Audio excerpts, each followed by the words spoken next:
What's up, everybody? This is Harry Bernard Taylor with the Straight Up Wrestling Show podcast, and I'm here with my man Christopher Burton, and we're here. Podcaster. Yes, and we're here with a friend of ours. He's a commentator. Does a lot of indie promotions. He's been around for a while. His name is Danny Parris, and we're going to talk to him about how he started in wrestling, what got him watching wrestling in the first place. Danny, let you have the floor. Good afternoon, guys. I started watching wrestling in 1975.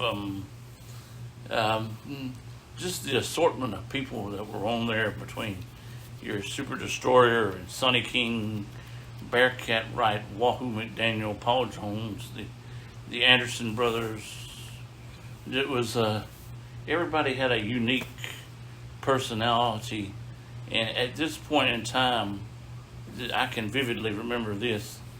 This was presented strictly as a sport. Oh, yes. There was no sports entertainment to it. That's right. And, I mean, I would say everybody between Grandpa to the preacher believed it was real. No doubts about it. Yeah. No doubts about it. So, and this was basically Jim Crockett Promotions that you what was it called then? Back then it was called Mid-Atlantic Championship Wrestling. Okay, Mid-Atlantic Championship Wrestling. Like I said, because that's basically what's stuck in my memory. But I remember right before that, I think, what was it called? You said Atlantic Coast Wrestling. Atlantic Coast, yeah. And then I think they had Eastern before that. Or they had a championship called Eastern. Right. It was Jim Crockett Senior. title. Yes. Jim Crockett Senior passed away in 1973. Right. And at his passing, they changed the name of the promotion. Yes. And the at the time, I may be inaccurate to say this because I don't have the memory skills to say, but I would say that it was a big enough promotion where they ran 2 towns per night. Yes. And it was, but it was when Senior was alive. Mm-hmm. But upon his passing, and it formed into Mid-Atlantic Championship Wrestling. The only thing it did was reincorporate the name. Yes. At this point in time, Crockett Jr. and the people who are still there running the thing with him, because trust me, he wasn't just thrown into it by himself to run it by himself. At that point in time, you saw the roster greatly increase. Yes, because when because before that, Senior liked a lot of he ran that promotion basically on tag team wrestling. Exactly. There was a lot of tag team wrestling in his company before the Son took over, but before the Son and David was involved in it. But you had George Scott was basically his right hand man. I mean, he was the booker, and I mean he, pretty much helped Crockett keep that thing going. So a lot of people don't realize it was George and Sandy. George and Sandy Scott. That's correct. A lot of people forget that this guy's a forgotten name in history, and he's still living. And wherever you are, John Ringley, I hope you're listening. John Ringley was the brother-in-law of Francis. Well, he was married to Francis Crockett. So okay. He was involved in the promotion. Yes, he was. Yes. But when Ringley divorced, along with a few other personal issues I won't get into, he left the promotion, but he went to work for a few other promoters, and that he pretty much was very knowledgeable as far as getting people to adding to the roster, and they ran different towns and the TVs and all this thing, and he was an intricate part, probably a forgotten part, but and back then, guys, one thing I will touch on is occasionally you would see a televised main event, but rarely, if ever. Right. Yeah. That's true. There would always be a young up-and-comer against a main event guy. Yeah. Something to that nature. But I will elaborate. One thing that really hooked me was, if you don't mind me indulging in this story, I don't recall if it was a tournament. I don't think it was, but there was a match on TV coming up that I don't know what the ratings were. I wish people could know or could even remember. It was Johnny Weaver taking on Paul Jones. Oh, wow. And at this point in time, my brother Eddie, hello. He was watching with me. He was the one that influenced me to start watching from the word go. We were watching, and he's telling me before the show comes on, he said, somebody will likely turn bad in this match. Oh, yes. Well, that made me kind of a bundle of nerves. Mm-hmm. Well, much to my surprise, these guys went out and they wrestled 10 or 15 minutes. Right. Nobody turned bad. Huh. Nobody turned bad, and I was, I can recall when we were talking in between stuff, he said, you seen that? I said, yeah. He said, that's wrestling. Yes. He said, because what they're doing, they're wrestling. They're not going in there breaking every rule in the book. And at that point in time, I guess you could say I enjoyed seeing the two good guys go in there. Yes. Yeah. Very scientific. I remember that match. I remember that they every now and then it was very, they didn't show that a lot, but when they used to have that on Mid Atlantic Championship Wrestling, man, it was great to see. Like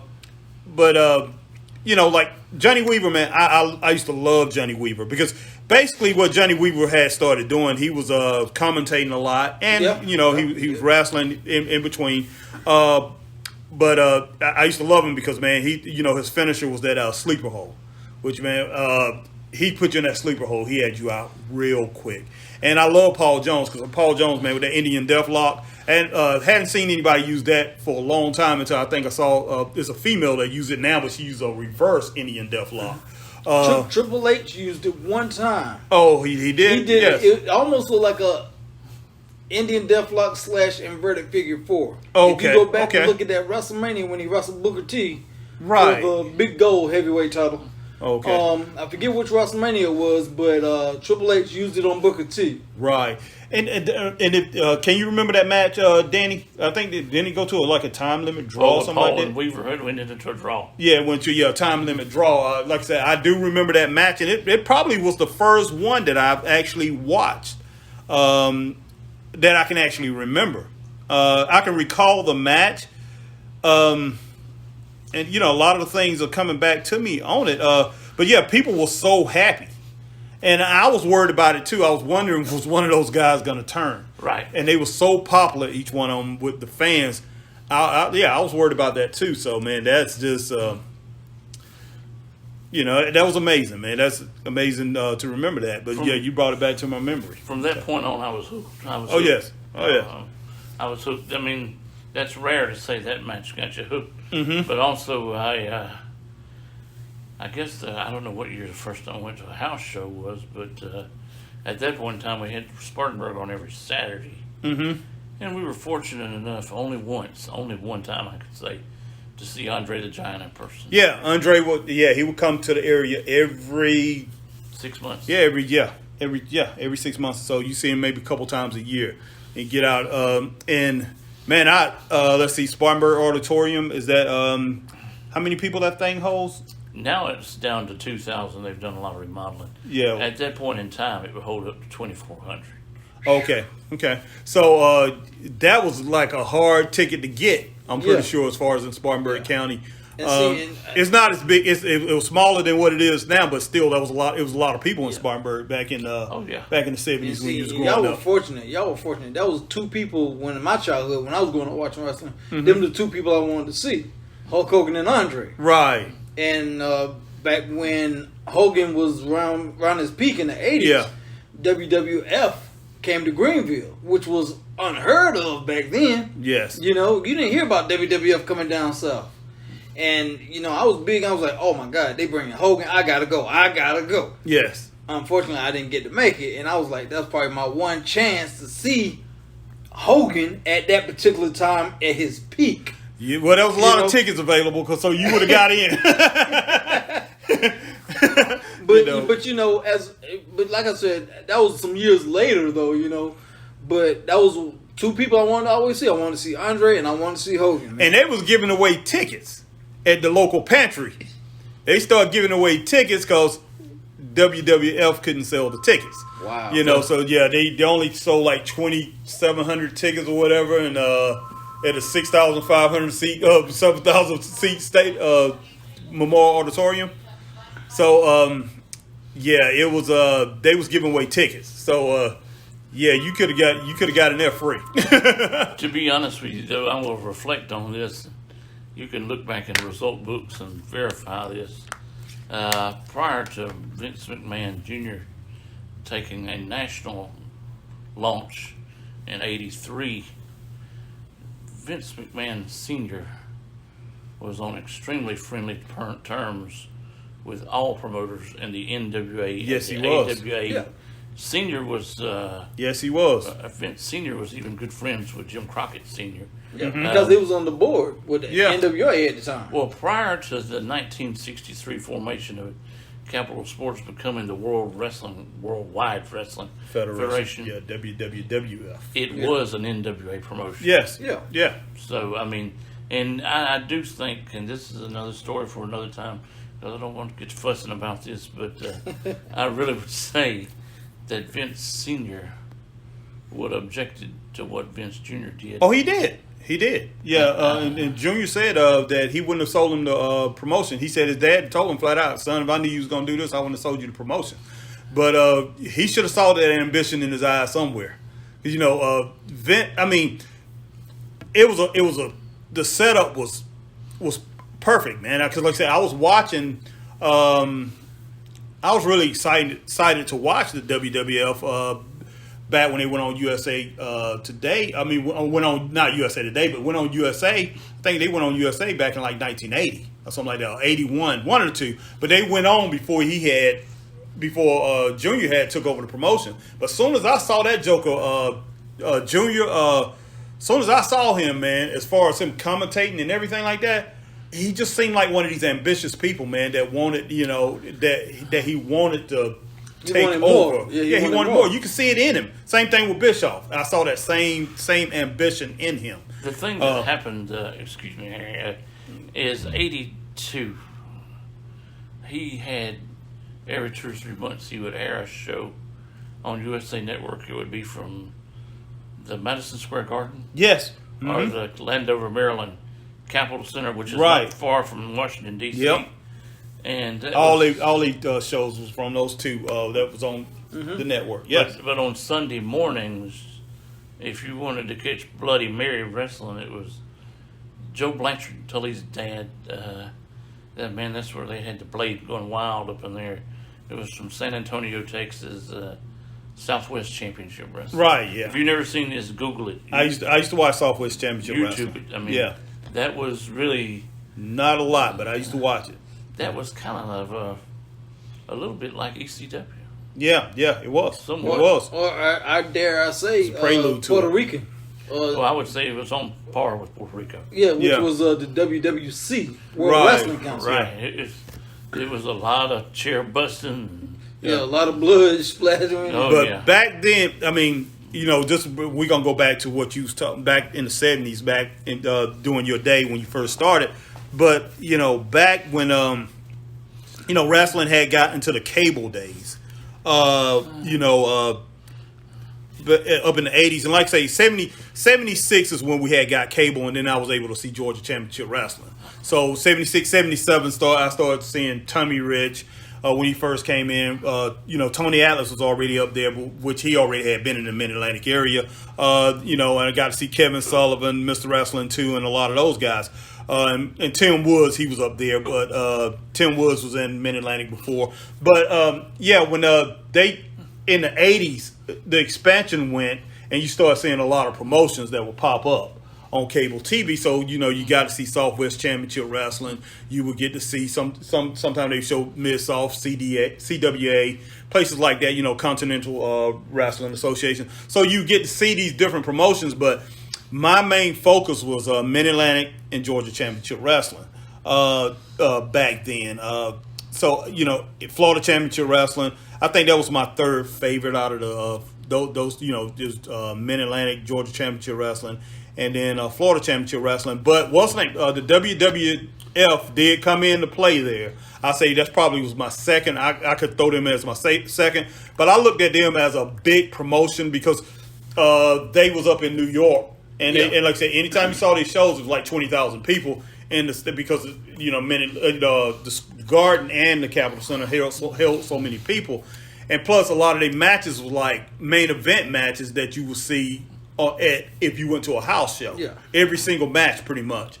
So, even the guys that would lose all the time, like S.D. Jones, he was he was a draw. Yeah, he was a draw. And if he was in some of the some of the indie promotions, which I didn't call these guys indie promotions because they drew all the companies were so big back then. Now, Danny, I got a question for you, Danny.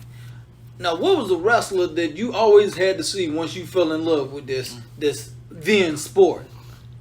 There was no one particular favorite, but I mean, I had a handful that I always wanted to. I was one of those guys that always cheered the good guys and booed the bad guys. Yeah, right. But I didn't think I really had a favorite, but I guess one that intrigued me because, like I said, I like the scientific aspect. Harry will know this name for sure.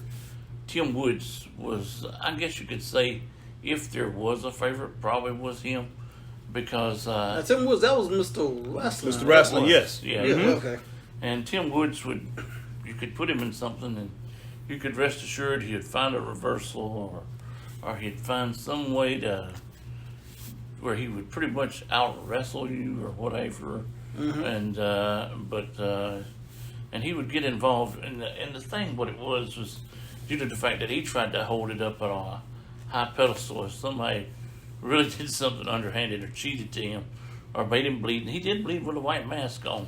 Yeah. Several times. And, he would flat out say, this is not a part of the sport. And therefore, a lot of times he would voluntarily unmask.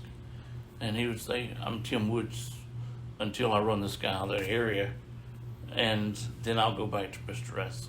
Yeah. So to me, he put it up to where, even though knowing what we know now, which is hard to admit on even a podcast, then you knew that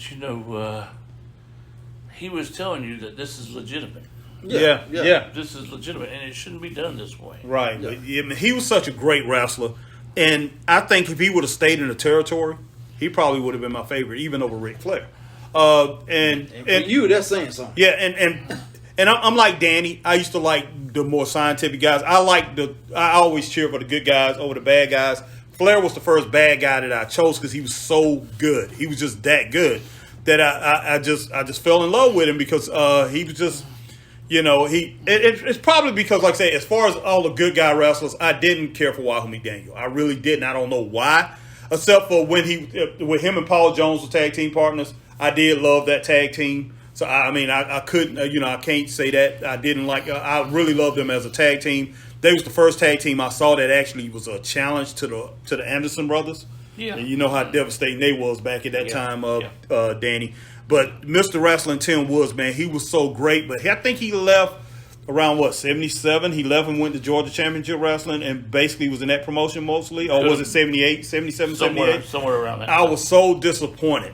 But he was my favorite wrestler probably first couple years that I was watching from 75 up to maybe 77, maybe when Danny was there.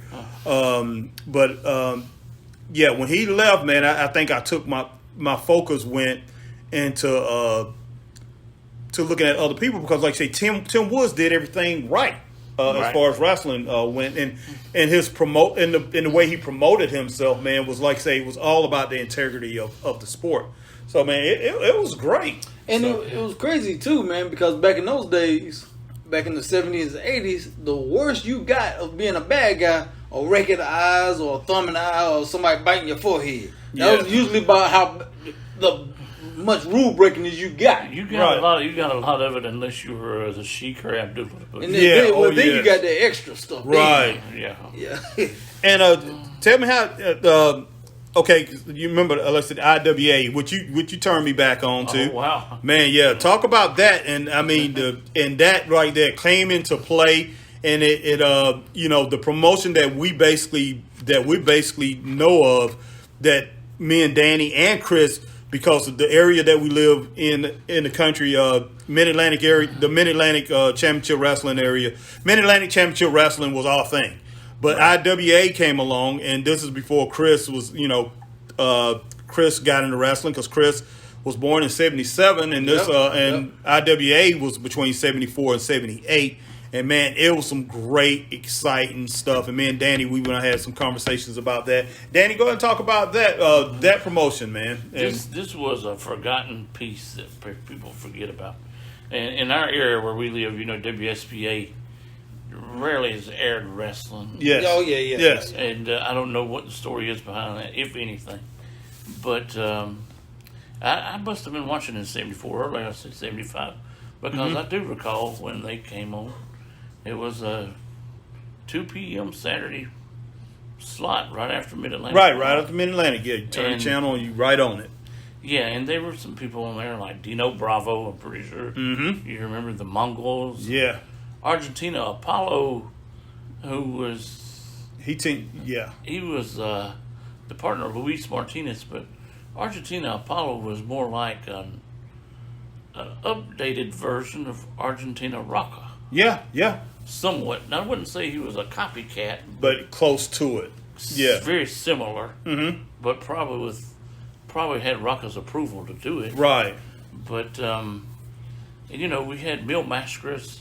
At that time, there was no luchadors, No, even nowhere near here. Oh yeah. In the United States, and to see Mascaras jump off the top turnbuckle with a flying body press, or And do some flips and stuff. And sunset flips, head scissors, drop kicks. I Yeah. mean, he was doing this like it was just. it was amazing. It was amazing to see. I was just He was doing this like it was second nature, Yeah. and it didn't really. Just surprisingly, it didn't really change the business. right. But the colorfulness that I liked him tremendously, and the colorfulness he had, the flying style, and he was also one kind of like Tim Woods, that carried himself like it was for the betterment of the sport. To me, at that age, this is going to sound corny, I could easily relate Mil Mascaras with when he came out with a cape and a hat on and Yeah. sombrero and the mask. I could easily relate in my mind at that young age, and we're talking about a really young age, I could relate to him to someone like Batman. Oh yeah, yeah, Or something like that.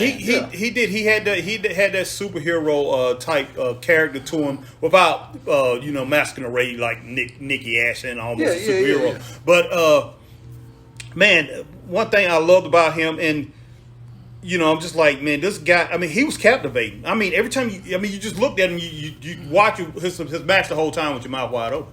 I mean, he was just that good. I mean, he was great, man. I was, and for that time, I can picture, even though I never saw Mil Mascaras wrestle, Man, but I can he was picture something. at that point in time the things that he was bringing from Mexico was virtually unseen here in the United States. yes, it was. Yes, You might have had a few wrestlers that might have did a little bit here and there, but it was extremely sparingly. Whereas that was part of Mil Mascaras' regular routine. In the Yeah, because if you see, think about Steamboat. Okay, Steamboat, how he come off with the crossbody off the top rope. Mascaras used to do that all the time, and I mean he would do things like that. But like you said, that was before Steamboat. Yeah. So that was before like Steamboat. what? Yeah, but, I You mean know? he was just so graceful in the ring. But he was like one of the top. I'll say maybe 2 or 3. He probably the third. He was in the top 5 as far as most famous wrestlers in the world at that time. It was him, Andre. I mean, it was Andre, Mascaras, Dusty Rhodes, and I guess you could throw San Martino in there, man. San Martino was popular, but I don't think he's as popular as a lot of the people, the fans that was in New York thought he was. I mean, they looked at these guys from the NWA, man. They and the IWA too, but NWA especially. They just traveled around the world, and that's why they were so popular. But Bruno Sammartino because Bill Apter had all his magazines placed up there in New York, and with that media machine, he placed Bruno was on the cover of all those magazines so many times that he was considered almost the most popular in the world. But Mil Mascaras, I found in '82 when they did who had been on the Wrestler, Inside Wrestling, and then Pro Wrestling Illustrated came out, which Bill Apter, he was the editor of all those. They said Mil Mascaras was number one as far as being he was on the most magazine covers, which I didn't know. Then Andre the Giant, and then Bruno Sammartino. But the most popular wrestlers during that time when the IWA was out, Mascaras had to be. I think he was in the top 3 or 4 most famous wrestlers in the world, man. But he was something to see. He was something to see. It was crazy. You had a lot of crazy characters that I still love watching. Mighty Igor. Yeah, Mighty Igor, and that's one of the guys I mentioned as one of the strongest wrestlers. And you didn't use I told you he was Polish. He used to eat the Polish sauces, and he's the Polish guy. And you like Ivan Putski. I was like, no, Mighty Igor. And I was trying to ask you and Michael, did y'all know him? Y'all had no idea. But when you say Polish first, but Mighty Igor he did go to the Mid Atlantic for a while. Oh, yeah. He did go to Mid Atlantic. But man, he was a strong guy. Very strong guy, but he would come out with those sausages, man. He would, he'd be offering. Some of the fans, he'd be giving it to the fans and stuff. Real friendly guy, man. He was something. He was something to see too. But Mighty Igor. IWA introduced me to Ernie the Cat Ladd. Bulldog Brower or something. Man, he was great to see in that promotion. He almost come across like he was a legitimate crazy. Yeah, he did. Yeah, he did. I do got a story I want to share with you about Igor, though, guys. Oh, okay. In the Mid-Atlantic area. I recall this, but I didn't know what happened until many years later. A buddy of mine who lives in town, he goes to a lot of the independent matches. My good friend Jack Light, hello, Jack. He told me, and I recalled seeing the feud but not knowing what happened. Igor was feuding with a Masked Superstar. And Boris Malenko, the father of Joe and Dean Malenko, used a lit cigar to burn Igor in the eye, who had to wear a patch. I remember that. Well, what occurred on TV, I think Igor had a manager at the time named Ivan Kalamakov. Yeah. Who was a Polish guy, a little bit retired wrestler. And what happened over a period of time, and you can't imagine this happening in today's era, happening today. The David Crockett went on television, and he said he wanted to speak to the fans about a situation with Igor, and he said, well, guys, I want you to please, countless of you have sent, we're not talking about hundreds of people, we're talking about hundreds of thousands of people, sent in money in the envelopes in the mail for Igor, because they thought his career was over with. They understood that he was a Polish immigrant, which he was not. Right. but we all were led to believe, in those days. And they were led to believe that his mother and father, who was in the Carolinas living, they said they would lose their farm. So they were sending in cash. I remember that, but I didn't know they were sending in cash like that. And envelopes, checks, I guess. I don't know. But anyhow, they were sending that money in. These die-hard blue-collar fans and white-collar fans, the ones who thoroughly believed it was a shoot, and we all did. I would say 99% of us did. Oh, yeah. Yeah. They sent the money in for fear that his parents would lose the farm. And David Crockett went on television and told him, said, please don't send in more money. That was a nice way you could stay in character and say it. Well, what you think Vince Sr. would say? Send more. I mean, Vince Jr. Yeah. I didn't mean to say that out of Vince disrespect for Vince Jr., but wow. McMahon, the current McMahon, would be. We'll find a way to. But I remember when David Crockett went on TV like that, but I can't remember exactly all the stuff that was said. It's just something that just escaped my memory. But I remember about Igor and his parents. They was immigrants and stuff like that. They were about to lose their farm. I remember all that. I remember all that stuff went down, man. Well, that was like I was watching, and I was in shock. I was just like, oh my god. Yeah, and that was like for the longest time, when I was growing up watching wrestling in the 80s and the 90s and everything, Nikita Koloff Yeah.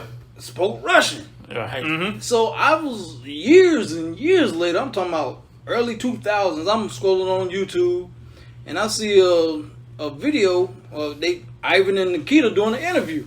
And I was like, let me see what this is all about. Because for some odd reason, Nikita Koloff was just on my mind. I was just looking up, Nikita Koloff stuff, just reminiscing.